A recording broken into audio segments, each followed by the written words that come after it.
La Escobupedia es un proyecto del equipo de La Escóbula de la Brújula que podrás disfrutar cada 3 semanas gratuitamente en exclusiva en la aplicación móvil de Podium Podcast. Escobupedia. Todo lo que debes saber para ganar siempre al Trivial.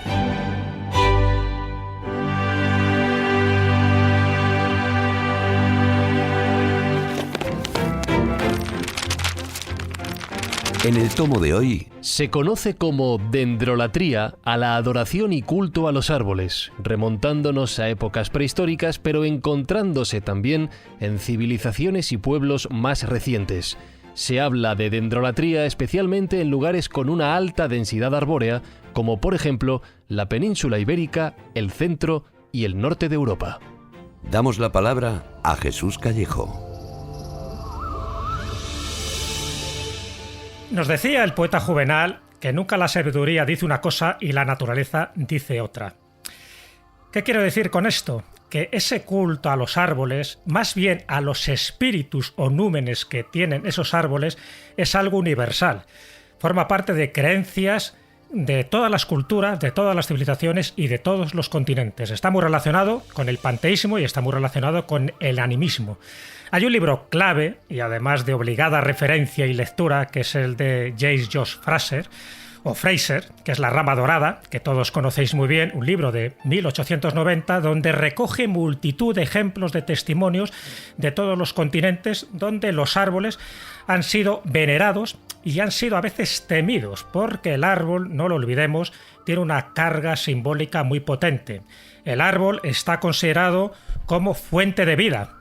¿Por qué? Porque del árbol te puede suministrar prácticamente de todo, desde la corteza, de la savia, del látex, de las hojas, de las flores, de todo. Pero también puede ser una fuente de muerte, porque sabemos que hay árboles perniciosos.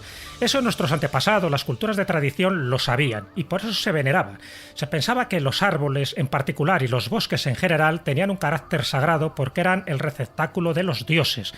De ahí que en muchas culturas, sobre todo la celta, el bosque fuera su propio templo, fuera el nemetón.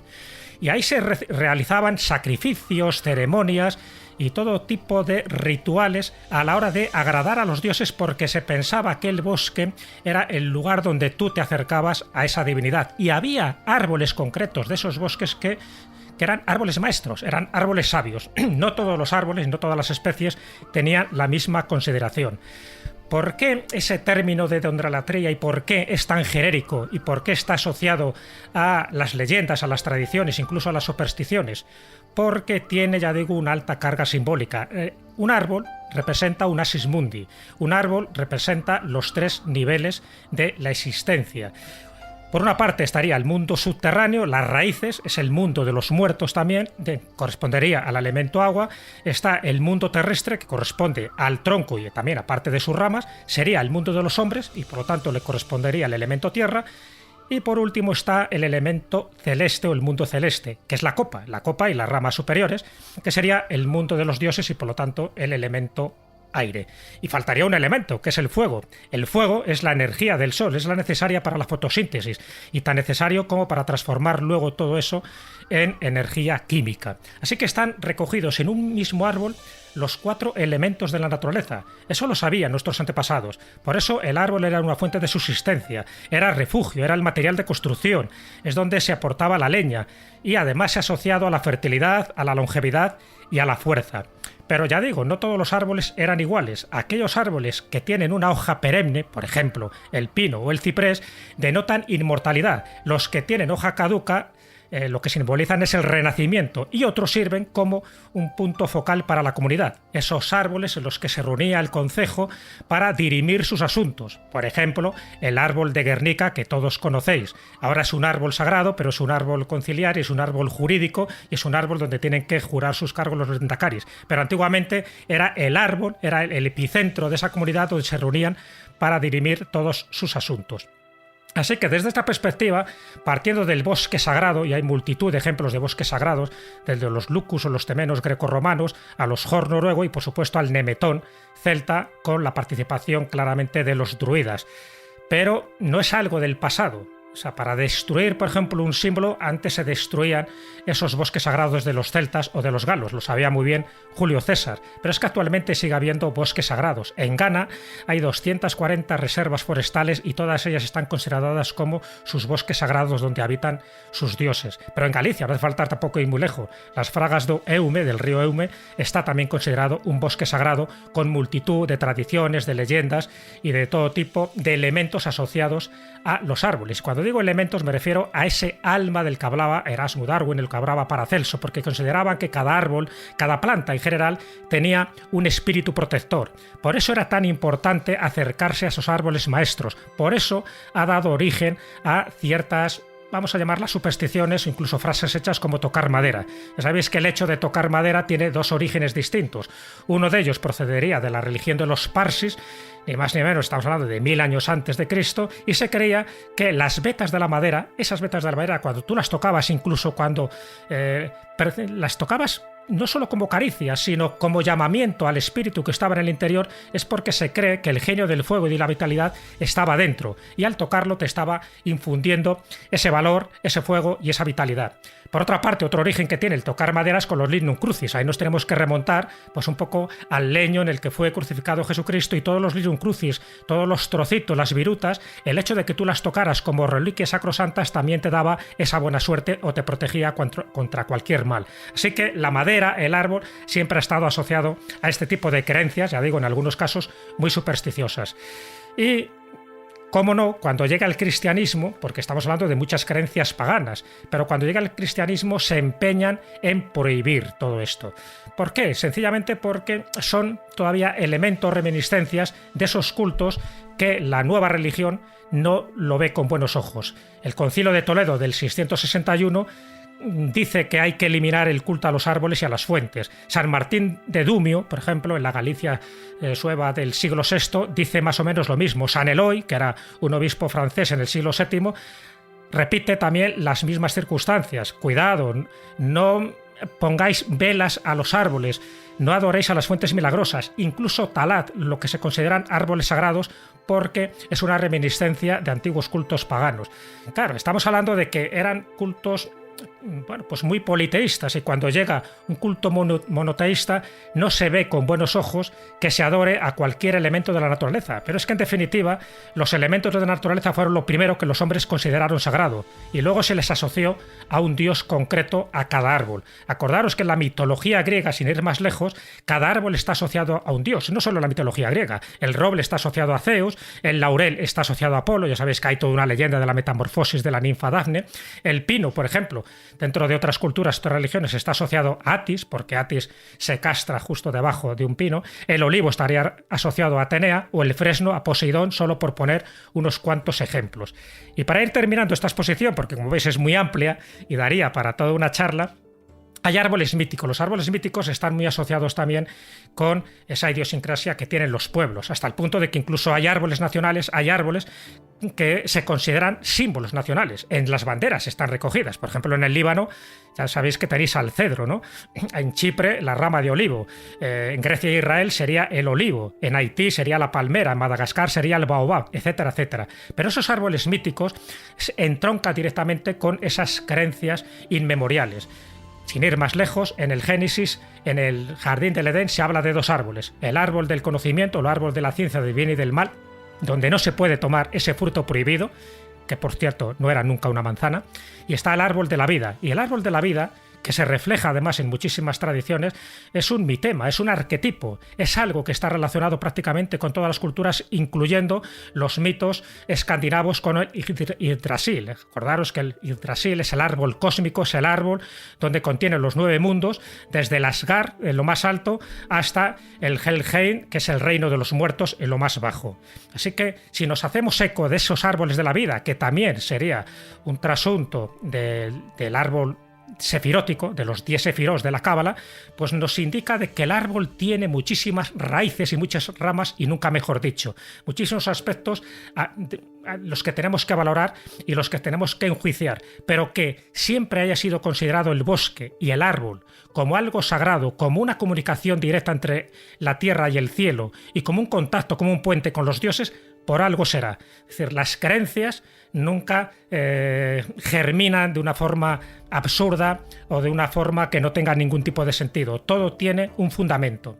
Lo que tenemos que ver es lo que hay de verdad y lo que hay que mentira, y por qué al día de hoy todavía seguimos considerando a los árboles sagrados no solo como habitáculos de esos númenos o de esos elfos o de esas hadas, sino porque con el cristianismo muchas de esas creencias relacionadas con las ninfas y con las hadas se convierten en apariciones marianas. Una vez más se transforma el mito para asociar muchísimas de esas divinidades cristianas, que serían las vírgenes, a los árboles. De ahí que muchas advocaciones tengan que ver con Nuestra Señora del Roble, con Nuestra Señora del Pino o con Nuestra Señora de la Encina. En el fondo es cristianizar algo que ya se sabía de antiguo, que eran árboles que estaban consagrados a las dríadas. Las dríadas que eran seres asociados generalmente a los robles y que su vida dependía del árbol. Por eso era un tabú, incluso era un pecado y estaba penado con la muerte el que tú pudieras talar un árbol sin conocimiento de causa, sin pedir permiso a ese árbol, porque dentro del árbol había un espíritu y al talar el árbol te estabas cargando también el espíritu y por lo tanto te estabas cargando el espíritu protector. Ese es el fundamento de la fiesta de los mayos, ese es el fundamento de que en algunas fiestas populares y tradicionales que tienen que ver con cultos dendrolátricos se talara un árbol y lo colocaras en el centro del pueblo, porque con el árbol venía el espíritu y con el espíritu venía la protección durante esos días de festividad. Así que todo esto y más que me callo es lo que sirve para que los árboles tengan esa pátina de sacralidad, de magia y de misterio.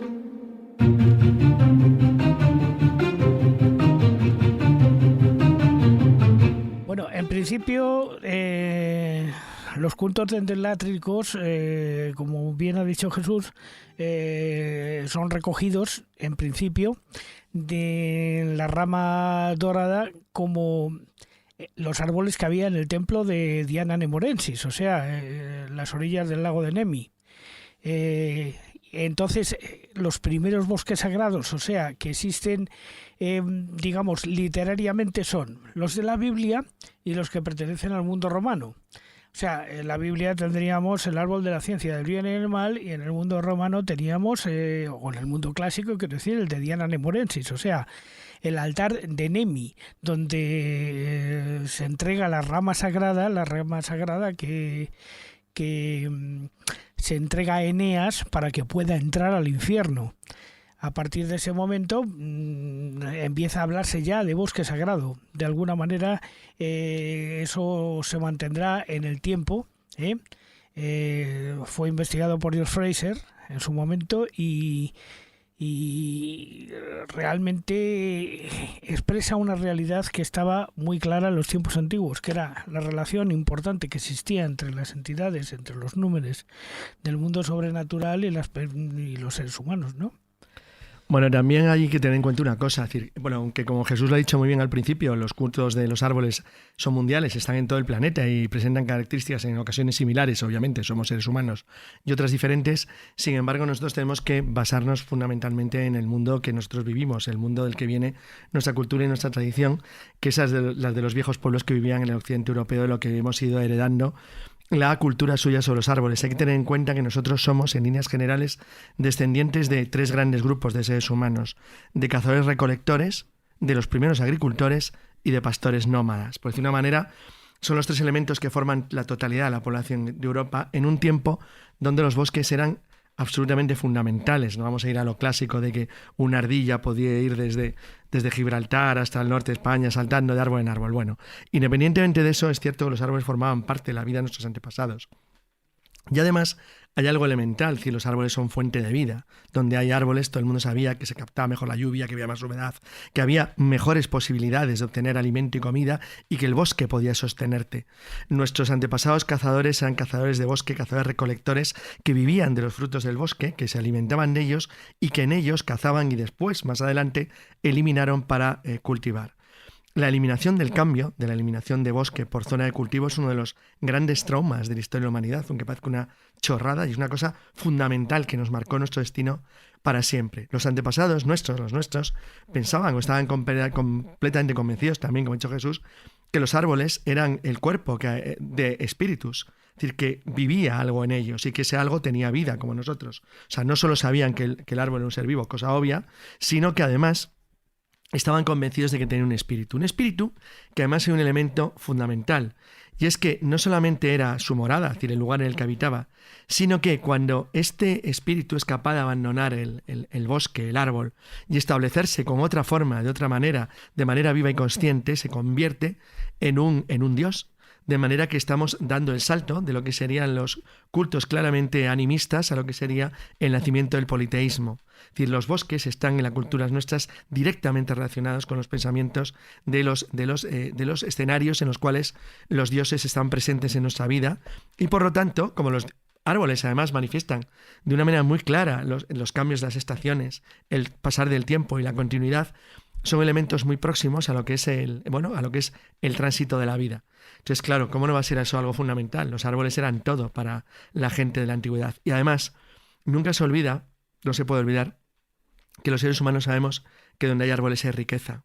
Es decir, que los árboles traen otro tipo de beneficios, mucho más allá de lo que sería simplemente los de carácter estético o lo de servir de morada de animales, sino que atraen el agua, la permiten conservarla, atraen la riqueza de los alimentos y permiten que la fauna sea más rica. Entonces, claro, los árboles son un elemento esencial de la vida de los seres humanos antiguos. Pero fijaros, a mí me gustaría añadir un detalle más. Si hoy en día hablamos de cuál es el ser vivo más grande del mundo, estaríamos hablando de Pando, un bosque de Utah que tiene 47.000 álamos, árboles que están unidos por la raíz y que incluso tienen idéntico ADN. Eso está comportando, fijaros, estamos hablando de miles de hectáreas en los que conforman a un solo ser vivo.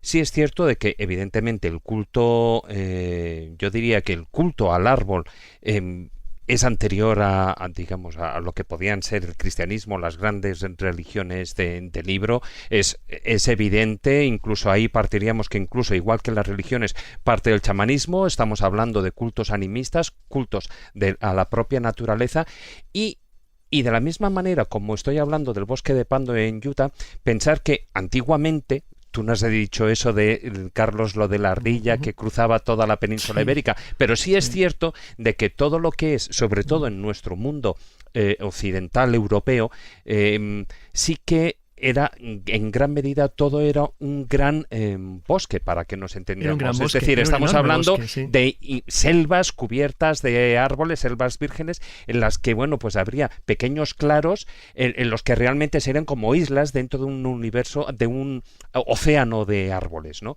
Y entonces, es lógico que ahí no solo estamos hablando de los países del centro, bueno, de los pueblos del centro de Europa, ahí estaríamos hablando de los pueblos y celtas, y luego ya más tarde celtíberos cuando ya atraviesan aquí en España, pero que lógicamente para ellos los árboles tenían esa doble importancia a la que también ha aludido en unas pinceladas Jesús, que es esa importancia política y esa importancia religiosa. El culto, por ejemplo, del árbol en todas las familias de, digamos, áreas del tronco ario europeo está establecidas. Por ejemplo, como él apuntaba, en los antiguos germanos, por ejemplo, eran tan corrientes los bosques sagrados que existían penas legalmente establecidas en las antiguas leyes germánicas para culpar a quien se atreviese a quitarle la corteza a un árbol vivo.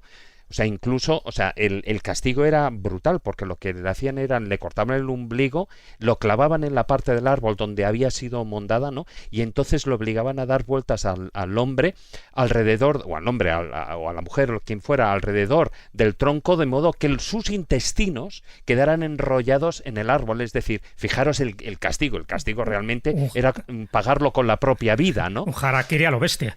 Claro, claro. Pero sí que también está muy claro, además, que en el árbol coincide todo, ¿no? Ese mundo, tanto la parte aérea como la parte que se hunde en las raíces, que sirve de conexión entre los dos mundos.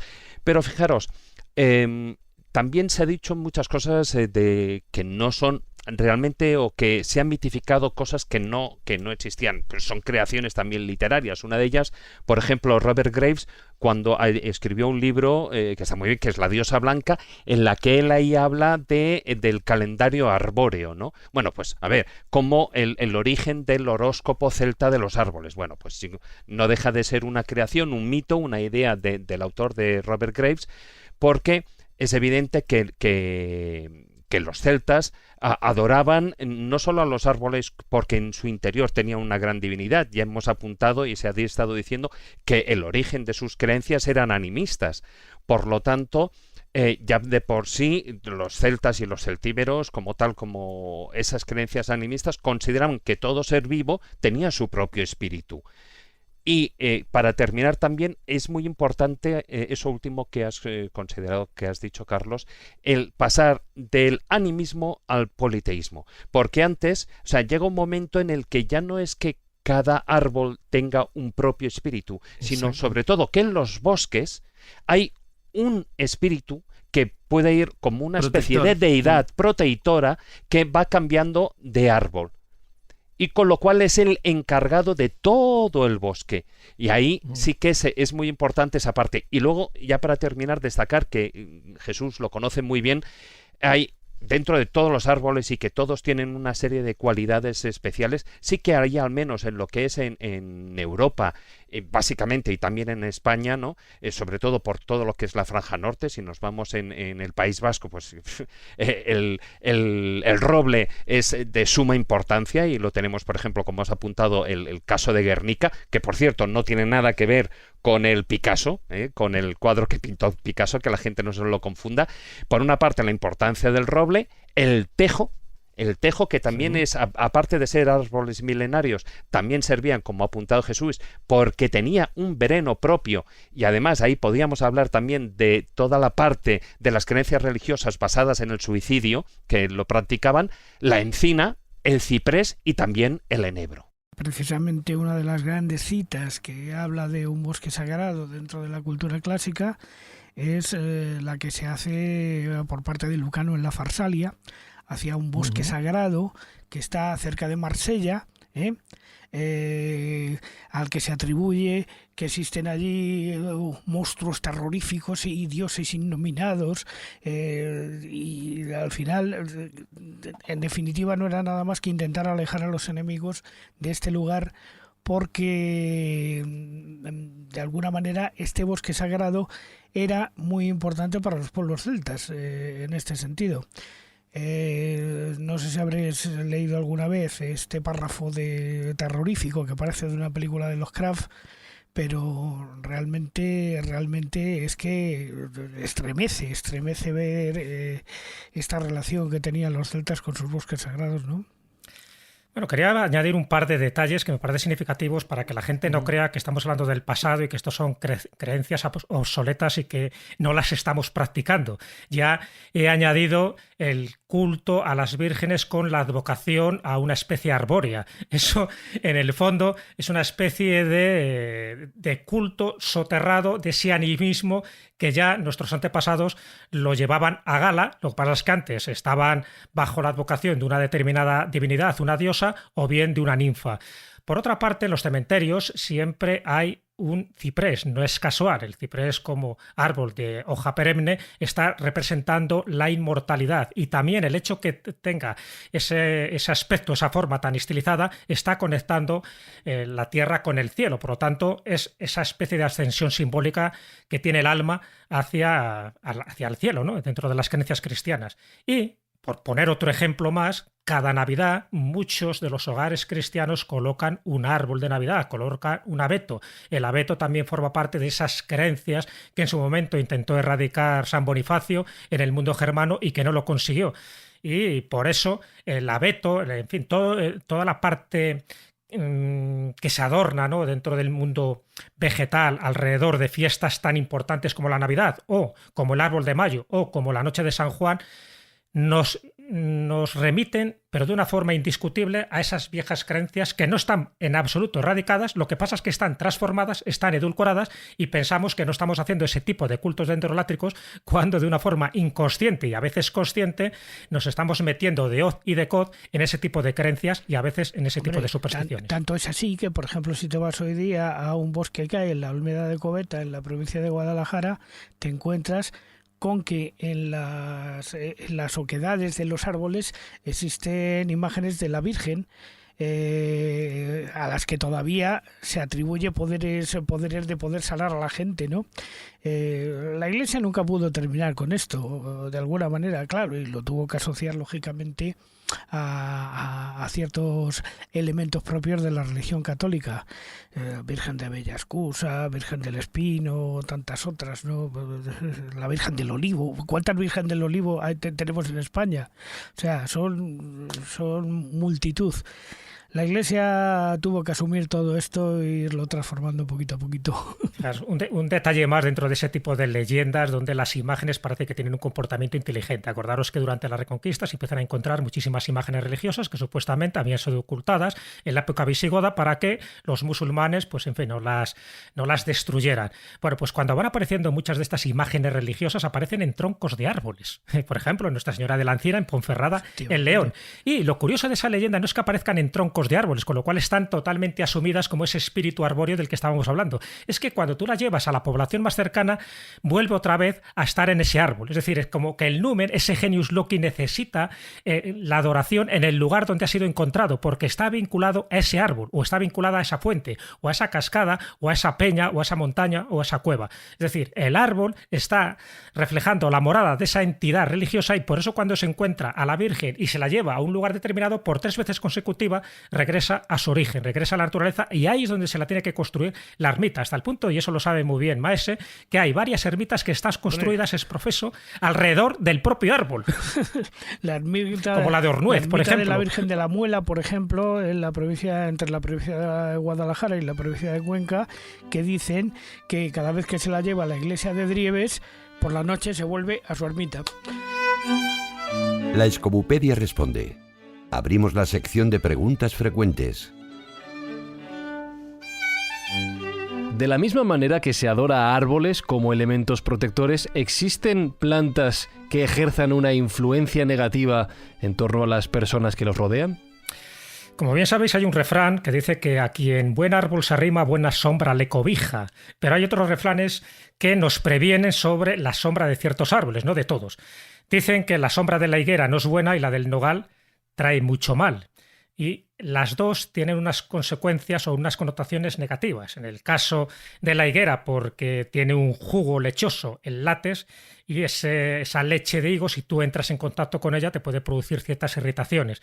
En el caso del nogal, por la cantidad de taninos que tiene. Así que si alguien quiere echarse la siesta a la vera de un nogal, que sepa que tal vez se levante con dolores de cabeza o articulares, porque también tiene muchísima humedad. Entonces, al tú pues echarte la siestecita durante unos cuantos minutos o un par de horas, pues a lo mejor esa humedad ha pasado a tus huesos. Por lo tanto, hay que hacer caso de los refranes, que ya sabéis que es sabiduría popular. A la sombra de un nogal no te sientes a descansar, a la sombra del nogal, con cuidado, has de tomar. Una de las plantas que más supersticiones y tradiciones ha despertado, como la de besarse bajo él mismo, es el muérdago.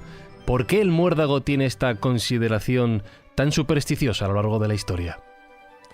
Pues es muy fácil de explicar. El muérdago es una planta parasitaria que no vive sobre la tierra, sino que vive sobre un propio árbol. Entonces se considera que es una planta no nacida sobre la tierra, y eso le concede las,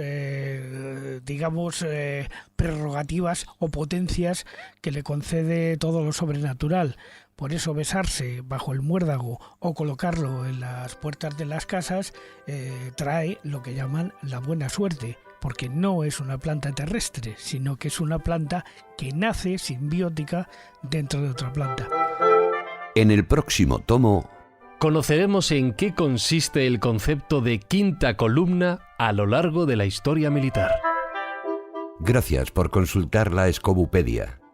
En 3 semanas pondremos un nuevo tomo a su disposición.